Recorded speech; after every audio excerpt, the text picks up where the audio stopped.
Okay, तो Asian paint 1983.90 breakout level है और 31st of August. Okay, and 1988 ये एक लेवल हो गया हमारे पास। एंड यहाँ पर वॉल्यूम डिक्रीज हुआ है 4 तारीख को। ओके, तो गाइस लेवल्स देख लीजिए, इसको एशियन पेंट पे मैंने ऑलरेडी मार्क कर लिया है हमने। 1983.90 1988, तो इस पे अभी के लिए हम लिख देते हैं बाय, और जिस भी दिन इसको बाय ट्रेड करेंगे वो एक्सप्लेनेशन वीडियो मैं साथ में डालूंगा। नेक्स्ट है BPCL, इसके लेवल्स देख लीजिए डेटा शीट से। तो 31st ऑफ अगस्त यहाँ से देखेंगे इसको, और यहाँ BPCL ओपन कर लेते हैं ताकि लेवल्स मार्क करें तो आपको समझ में आए। इसको हटा देते हैं। ओके, तो BPCL का ये डेली चार्ट है। जैसे एशियन पेंट में लेवल्स मार्क किए वैसे इस पे भी लेवल्स मार्क करेंगे। तो ये लेवल्स हमको देखा था डेटा शीट में, एंड ये दोनों लेवल्स मार्क किए। अब डेटा शीट में इसको चेक कर लेंगे। यहाँ से यहाँ तक इन दोनों दिन के लो मार्क किए हुए हैं हमने, जो कि as a support as a support दिख रहे हैं हमको। ये लेवल्स हैं, ये लेवल हुआ, एंड ये 400.60 400.50। ओके, ठीक है। तो आप समझ सकते हैं कि जो प्राइस का ये कोरिलेशन दिख रहा है आपको 400 से लेके 403 तक, ये एंड ये राइट। तो ये एक ऐसा इम्पॉर्टेंट सपोर्ट है, और उस प्राइस के कोरिलेशन को यूज़ करके यहाँ पर बाय रेंज, क्योंकि 400 से लेके 403 तक है, तो दोनों लेवल्स मार्क कर लिए, दोनों को वॉच करेंगे। तो ये हो गया गाइस एनालिसिस हमारा BPCL एंड एशियन पेंट का। इसको जब भी ट्रेड करेंगे इसका मैं एक्सप्लेनेशन वीडियो कंप्लीट करके अपलोड करूँगा। Good morning friends, 10th of सितंबर आज के रेगुलर स्टडीज़ के स्टॉक्स देख लेते हैं। मारुति सुजुकी एक रेजिस्टेंस रेंज पे ओपन हो रहा है। कल के 3-4 दिन के हाइस देखेंगे तो नीचे की तरफ शिफ्ट हो रहे हैं, और ये हाइस की तरफ ही ओपन हो रहा है। तो अगर इसमें ब्रेकआउट नहीं आया तो शॉर्टिंग का एक चांस रहेगा। नेक्स्ट एस्कॉर्ट भी देख लें, तो अगर ये ऑटो सेक्टर का स्टॉक है और ये भी एक रेजिस्टेंस लेवल के नीचे ही ओपन हो रहा है, जो कि एक बहुत ही इंपॉर्टेंट स्टॉक है ऑटो सेक्टर का। और 1210 जो है इसका एक जिगजैग लेवल है, तो वो इजीली आपको स्विंग हाई से मिल जाएगा। और इसके बाद जो है औरोबिंदो फार्मा। ओके, तो औरो फार्मा कल हमारी लिस्ट में आया। नेक्स्ट 8 से 10 दिन तक इसको कंटिन्यूसली वॉच करेंगे, और जहाँ जहाँ ट्रेड के मौके मिलेंगे वो करेंगे। इंपॉर्टेंट लेवल्स हैं वो आप मार्क कर सकते हैं इन दोनों रेंजेस को, और अगर मैं ना करूँ तो भी आप इसको अपनी स्टडीज़ में ऐड कर सकते हैं दोनों लेवल्स को। आज मौका मिला तो आज कोशिश करेंगे। इसके बाद HDFC। ओके, HDFC एक बहुत ही इंपॉर्टेंट रेंजेस के बीच में ट्रेड कर रहा है। ओपनिंग बहुत स्ट्रॉन्ग है, तो कोशिश करेंगे इसमें भी कोई ट्रेड मिल पाए। हिंदुस्तान यूनिलीवर डिलीवरी परसेंटेज बढ़ा हुआ है, इसमें भी इजीली बाय ट्रेड करने की कोशिश करेंगे। एंड उसके बाद जो है ICICI बैंक, इसका रीज़न ये होगा कि कल हमने देखा कि ये हिस्टोरिकल सपोर्ट से ऊपर की तरफ प्राइस इसमें रिजेक्ट हुआ है। कल का जो लेवल्स थे वो आप कल के वीडियोज़ में देख सकते हैं ICICI बैंक के, जो कि एक जो हमारा टारगेट लेवल था वो एक हिस्टोरिकल सपोर्ट था, और उससे रिजेक्ट हुआ, और आज ओपनिंग इसकी स्ट्रांग हो रही है 369 के ऊपर। तो एंड अदानी पोर्ट रिजेक्शन के साथ वीक ओपनिंग है, तो मिक्स्ड स्टेट है, तो ये किसी काम का नहीं है। और जो आज का सबसे इम्पोर्टेंट स्टॉक होने वाला है guys Asian paint guys levels already हमारे 7 तारीख से मार्क्ड हैं इसके, और 7 तारीख से इसका एनालिसिस कर रहे हैं। और आज जो है इसमें एक बिग अप मूव की संभावना ज़्यादा रहेगी, पॉसिबिलिटी ज़्यादा रहेगी स्टडीज़ के हिसाब से। और इसमें जो हमारा एक्सपेक्टेशन रहेगा वो कुछ इसको मैं हटाता हूँ। एंड ओके, तो ऊपर की तरफ प्राइस का ब्रेकआउट होना चाहिए। तो guys Asian paint and BPCL को ना मैं एक अलग ही वीडियो में संडे के दिन अपलोड करूँगा, इसका पूरा एक्सप्लेनेशन 7 तारीख से लेके आज तक का। तो और वेट करते हैं गाइस, आज के लिए जो भी रेगुलर स्टडीज़ में होगा मैं कोशिश करूँगा ज़्यादा से ज़्यादा आपको उसमें शो करूँ। Welcome back friends, HDFC list का स्टॉक है एंड एंट्री कंफर्म हुई है हमको, तो लेवल्स आप देख लीजिए। ये कल का मूवमेंट था कुछ इस तरीके से एक रेंज में, और इस कैंडल का हाई हमने एज अ एंट्री यूज़ किया है। ओके, एंड फर्स्ट 2 कैंडल्स में कंफर्मेशन आया है हमको, थर्ड कैंडल पे इजीली आप लगा सकते हैं इसका एंट्री प्राइस। और ये लेवल है, इसको हटा देता हूँ। एक्चुअली इसको भी रख लेते हैं, ये एक हमारा इंटरमीडिएट रेजिस्टेंस हो गया, और मान के चलेंगे अगर इसको ऊपर जाना है तो इसको रिस्पेक्ट करके जाएगा, तो वो भी चेक हो जाएगा हमारा कि मिडिल रेजिस्टेंस जो है वो रिस्पेक्ट करता है कि नहीं मार्केट। ओके, एंड एसएल के लिए क्योंकि आज का इसमें कोई प्राइस एक्शन रेजिस्टेंस सपोर्ट नहीं क्रिएट हुआ है, तो कल से ही हमको निकालना पड़ेगा, और कल से निकालना सेफ होगा एक्चुअली। और इस लेवल के नीचे अगर कोई लेवल रहता है जैसे कि ये वाला कैंडल, तो वो हमारे लिए एसएल हो सकता है। ओके, तो ये as a SL point use कर सकते हैं हम इसको टारगेट के लिए हम।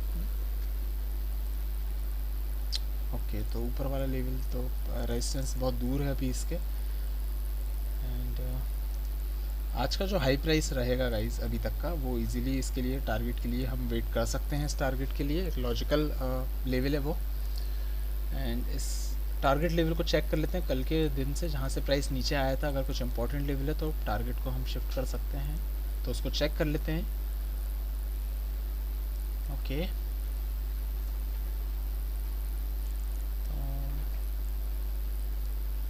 ठीक है, ये लेवल भी ओके। तो आखिरी के 3 दिनों के जो भी लेवल्स आ रहे हैं वो इसी के पास आ रहे हैं, तो एक लॉजिकल टारगेट है हमारा आज का हाई, तो इसके लिए एक सफिशिएंट वेट किया जा सकता है। ठीक है, एंड नेक्स्ट जो है गाइस ICICI बैंक, हमको पता है इसमें क्या स्टडीज़ चल रही है कल से, उसी को कंटिन्यू कर रहे हैं। हमारे इंपॉर्टेंट लेवल से सपोर्ट लेके गया है और इसने एक हायर हाई बनाया है। अब क्योंकि ये सपोर्ट से गया हुआ है तो इसको हाई पे नहीं खरीदेंगे हम, उम्मीद करेंगे, कोशिश करेंगे कि अगर ये प्राइस नीचे आता है, मतलब हम ये मान के चलेंगे कि प्राइस ये नीचे आएगा कुछ इस तरीके से, एक नया हाई बना के कुछ इस तरीके से हमारे लेवल पे आएगा, तो हमारे लेवल पे ही इसको लेने की कोशिश करेंगे। अगर हम ऊपर लेते हैं तो एसएल हमारा बड़ा हो जाएगा, तो वेट करेंगे इसमें। हिंदुस्तान यूनिलीवर, ओके, तो इसका चार्ट तो ओपन नहीं हो रहा। ठीक है, मैं आपको अपडेट करता हूँ गाइज जो भी होता है। एशियन पेंट गाइज, इसका हमारा एक्सपेक्टेशन था कि आज ऊपर की तरफ ब्रेकआउट हो जाएगा, लेवल्स ऑलरेडी मार्क थे, तो मूवमेंट कुछ इस तरीके से चल रहा है। लेवल्स आप देख सकते हैं कहाँ से लिए हैं हमने, एंड इजीली इन लेवल्स को एज अ एंट्री यूज़ किया जा सकता है, जो कि मैं आपको एक डिफरेंट वीडियो में इसका पूरा एक्सप्लेनेशन दूंगा।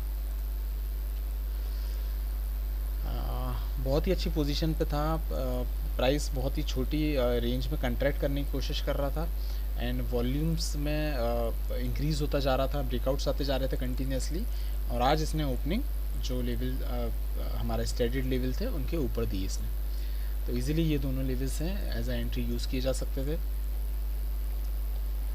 और कुछ इस तरीके का मूवमेंट रहा, तो बाकी जो है वो मैं आपको डेटा शीट के साथ आपको नेक्स्ट वीडियो में समझा दूंगा।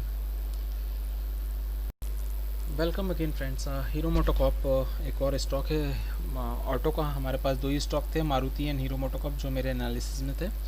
और हीरो मोटोकॉप में एक सपोर्ट कंफर्म हुआ है अभी अभी, और इसको as a buy side trade कर सकते हैं हम। लेवल आप देख सकते हैं, यही हमारा एंट्री लेवल होने वाला है, तो जब प्राइस आएगा मैं आपको इस पर अपडेट कर दूंगा। और एसएल के लिए हम ओके, ठीक है, तो एसएल के लिए हम ये वाले कैंडल को यूज़ कर सकते हैं, कल का जो सेलिंग पॉइंट था, और उम्मीद करेंगे कि एंट्री प्राइस से सेलिंग पॉइंट तक जो हमारा एसएल पॉइंट है वहाँ तक प्राइस नहीं आना चाहिए। टारगेट के लिए जो है हम ऊपर से नीचे आया हुआ स्टॉक है, तो वॉल्यूम स्टडी करके हम एक लेवल निकाल सकते हैं कुछ इस तरीके से। इसमें जिगजैग बना के ये नीचे आया था, एंड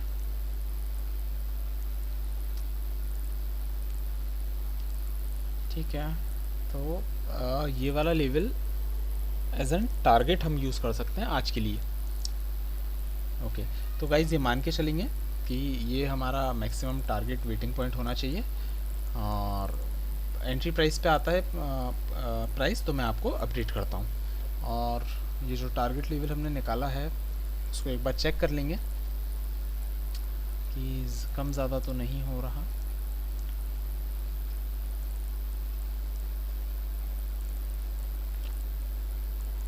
ओके, तो मोर देन 1:5 का है, तो मोर देन सफिशेंट है।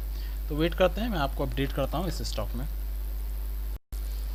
Welcome back friends. ICICI bank, जैसा हमने उम्मीद की थी कि हायर हाई बना के ये नीचे की तरफ आए, तो ये नीचे की तरफ आ गया है। बायर्स आने की कोशिश कर रहे हैं। अब इसमें क्या एक्सपेक्टेशन रहेंगे हमारे, या किस तरीके से हमको देखना चाहिए वो देख लेते हैं।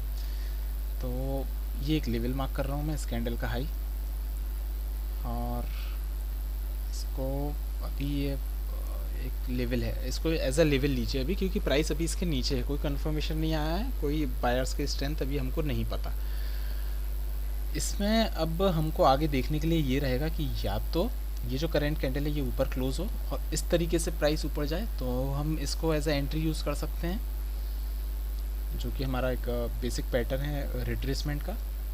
या फिर अगर ऐसा नहीं हो रहा है तो प्राइस, सॉरी, ओके, अगर ऐसा नहीं हो रहा है कि अगर ये क्लोजिंग ऊपर नहीं होती है इस कैंडल की, तो प्राइस जो हमारा एक इम्पॉर्टेंट लेवल है, कल से हम स्टडी कर रहे हैं, प्राइस वहाँ तक आए और इसको एज अ एंट्री हम यूज़ करेंगे और फिर ऊपर जाए प्राइस। तो ये दोनों कंडीशन रहेंगी अभी के लिए हमारे पास, और अगर ऐसा दोनों नहीं होता है तो इसको ट्रेड नहीं करेंगे। तो वेट करते हैं, एंड अगेन मैं अपडेट करता हूँ दोनों में से जो भी होता है। Welcome again friends. Hero MotoCorp हमारे एंट्री प्राइस पे आ चुका है और जिसका हम वेट कर रहे थे। तो ये जो इम्पोर्टेंट लेवल है इसको अब मैं ग्रीन कर देता हूँ कि this can be used as a entry point, and SL target कि आपको ऑलरेडी मैं अपडेट कर चुका हूँ। तो वेट करते हैं गाइज इसको एग्जीक्यूट होने का, और मैं आपको अपडेट करता हूँ नेक्स्ट पार्ट में। Welcome back friends. Guys ICICI bank second condition जो हमने प्रेडिक्ट की थी वो इसमें कंप्लीट हो रही है, और इस कैंडल का high as a entry point use कर सकते हैं हम। सेकंड कंडीशन ये थी हमारी कि इंपॉर्टेंट लेवल पे आए और फिर इसमें बायर्स स्ट्रेंथ आए। ओके, तो ये एक सेलिंग लेवल है जो मैंने मार्क किया अभी, और बायर्स का अगर आप क्लोजिंग देखेंगे तो वो आपको दिखेगा 0.35 पे, जो कि सेलिंग लेवल के बराबर है। तो हम ये मान के चलेंगे कि बायर्स की स्ट्रेंथ आ चुकी है, अब हम इसमें एंट्री बनाने के लिए तैयार हैं। तो इस स्टडी को यूज़ करके हमने इसमें एंट्री बनाई, एंड SL जो रहेगा हमारा इंट्राडे का लो, ये मान के चलेंगे कि अब ये लो हिट नहीं, प्राइस हिट नहीं करना चाहिए। कल का मूवमेंट कुछ इस तरीके से था, एक इम्पॉर्टेंट लेवल पे आके इसमें ट्रेड ख़त्म हुआ था, और आज अगर आप नोटिस करेंगे तो उसी एक जगह से बायर्स इसमें एक्टिवेट हुए हैं, राइट। तो ये कल का ही ट्रेड कंटिन्यू, कल का ही जो बाइंग ट्रेड बायर्स एक्टिवेट हुए तो वही कंटिन्यू हो रहे हैं। इस तरीके का मूवमेंट था, आपको देख के ही समझ में आ रहा होगा कि कल तक इसने यहाँ तक छोड़ा, टाइम ख़त्म हो गया था, तो आज यहाँ ऊपर ओपन हुआ, वहीं से इसमें बायर्स एक्टिवेट हुए, राइट। तो इस तरीके का कुछ एनालिसिस बाइंग सेलिंग को देख के एंड मूवमेंट एंड स्विंग्स को देख के करना चाहिए। प्राइस एक्शन अगर फॉलो कर रहे हैं आप तो बहुत ज़्यादा हेल्प होगी आपको समझने में। ओके, तो जो ऊपर वाला एक रेजिस्टेंस जोन देख रहे हैं, तो ये इसके लिए एज अ टारगेट हम वेट कर सकते हैं। जो भी होता है मैं इसमें अपडेट करता हूँ गाइज आपको। HDFC limited guys, HDFC limited में हमारा स्टडीज़ कंप्लीट हुआ, एंड कल की एक इम्पॉर्टेंट लेवल से इसमें एंट्री की जा सकती थी, एंड इस जगह पे एक इम्पॉर्टेंट लेवल था और उसी का ब्रेकआउट हुआ, उसी पे सपोर्ट लिया, एंड आज का जो हाई था उसका ब्रेकआउट हो गया। तो यही स्टडीज़ थी गाइज हमारी, और वो कंप्लीट हुई। तो ये एक बहुत अच्छा स्टडी पॉइंट ऑफ व्यू से बहुत अच्छा मूवमेंट रहा HDFC का।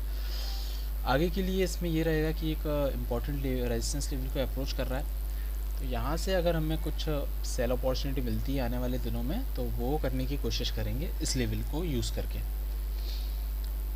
ओके, तो ये था गाइस HDFC लिमिटेड, एंड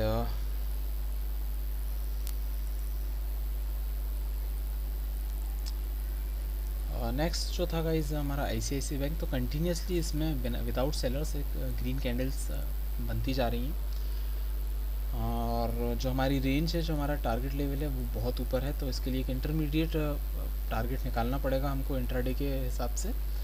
तो वो देख लेते हैं किस तरीके से निकाल सकते हैं। तो कल ओके, तो ये प्राइस जो है ऊपर से एक नीचे से ऊपर और फिर ऊपर से एक रेजिस्टेंस को टकरा के नीचे की तरफ आया था। तो जो नीचे की तरफ आया था प्राइस, उसमें से एक लेवल निकालने की कोशिश करेंगे। और ये रहा। ओके, तो जो मुझे एक लेवल समझ में आया वो एक ये इम्पोर्टेंट लेवल हम मार्क कर सकते हैं इस दिन का, ये वाला कैंडल का हाई। ओके ओके, तो ये एक सफिशेंट टारगेट लेवल हो सकता है आज के लिए। तो मैं अपडेट करता हूँ गाइस इन ट्रेड लेवल्स पे क्या रिएक्शन आता है या क्या अपडेट होती है। गाइस आईसीआईसीआई बैंक में एक अपडेट था कि टारगेट लेवल से पहले ही एक एनालिसिस है, उसको देखिएगा कि यहाँ से वॉल्यूम के साथ प्राइस ऊपर गया और इसने एक इंट्राडे का हाई बनाया, दूसरा स्विंग आया, बट ये एक नया इंट्राडे का हाई नहीं बना पाया। ओके, तो इस वजह से गाइज एक ये जो पॉइंट है इस कैंडल का लो, ये एक इम्पॉर्टेंट पॉइंट बन जाता है। अगर इसके नीचे क्लोजिंग होती है तो टारगेट को हम यहाँ पर रिवाइज कर देंगे, और अगर ये नहीं तो यहीं से ये सपोर्ट लेके सीधे टारगेट को हिट करेगा। तो वेट करते हैं और मैं आपको अपडेट करता हूँ। Welcome back friends. ICICI bank जैसा उम्मीद था प्राइस नीचे की तरफ शिफ्ट हो गया है और रेजिस्टेंस क्रिएट हो गया, तो ये हो जाएगा हमारा एक रिवाइज टारगेट। तो स्टडी यही था गाइस, एनालिसिस इसमें यही था, वॉल्यूम के साथ ऊपर गया, एक इंट्राडे का हाई बनाया, न्यू स्विंग क्रिएट हुआ, बायर्स आए बट इंट्राडे का हाई ब्रेक नहीं कर पाए। अब जो रेजिस्टेंस क्रिएट हुआ है तो ये एक वीकनेस की निशानी है। तो इस तरीके से गाइस टारगेट को रिवाइज किया जाता है। तो आई होप आपको ये पॉइंट भी समझ में आया होगा। And hero MotoCorp guys same condition follow हो रही है, एंड ये है, हालांकि इसमें इंट्राडे के हाइज बन रहे हैं बट एनी हाउ रेजिस्टेंस है, तो इस जगह पे टारगेट को रिवाइज किया जा सकता है। तो वेट करेंगे गाइस दोनों में इस पॉइंट को हिट होने के लिए, और अगर ऐसा नहीं होता तो एंट्री प्राइस पे एग्जिट करेंगे। तो अपडेट करता हूँ मैं आपको। तो फाइनली गाइस हीरो मोटोकॉर्प में स्टडी कंप्लीट हुआ। 2 घंटे का इसने स्विंग बनाया है, 12 बजे से अभी तक, और जो हमारा रेजिस्टेंस लेवल क्रिएट हुआ था उसको हिट किया इसने। एंड हीरो मोटोकॉर्प ये ट्रेडिंग व्यू पे मैंने आपको लेवल्स दिखाए थे, हाँ, तो वो मैंने इस पे फायर्स पे शिफ्ट किए हैं लेवल्स। तो ये देख सकते हैं आप, 2 घंटे लगे इसको ट्रैवल करने में। तो इस तरीके से गाइस टारगेट को रिवाइज किया जाता है, स्विंग्स को देख के एंड रेजिस्टेंस को देख के। एंड नेक्स्ट था गाइस आईसीआईसीआई बैंक, तो उसका मूवमेंट कुछ इस तरीके से रहा। एंट्री प्राइस से बायर्स एक्टिवेट हुए, न्यू हाई नहीं बन पाया, रेजिस्टेंस बना तो वहाँ टारगेट रिवाइज कर दिया, और अच्छा किया टारगेट रिवाइज किया तो वहाँ से इसमें फॉल भी आ गया। ओके, तो ये था गाइज आज का स्टडीज़। एंड नेक्स्ट था हमारे पास HDFC, तो उसका भी मूवमेंट कुछ इस तरीके से रहा। जो लेवल्स थे हमारे पास उसी को ये रिस्पेक्ट करके ऊपर की तरफ गया, यहाँ से देख सकते हैं आप, ब्रेकआउट हुआ, और नीचे आते वक्त इसी को रिस्पेक्ट कर करके ये नीचे आता गया। तो ये था गाइज़ आज का स्टडीज़। आई होप बहुत सारे कॉन्सेप्ट्स दिखाने की कोशिश की है मैंने, एंड एंटरटेनिंग तो नहीं होगा बट अगर आप इसको थोड़ा सा इम्पोर्टेंस दे के देखेंगे तो आपको इसमें से बहुत सारी जानकारी मिलेगी। तो thank you so much guys.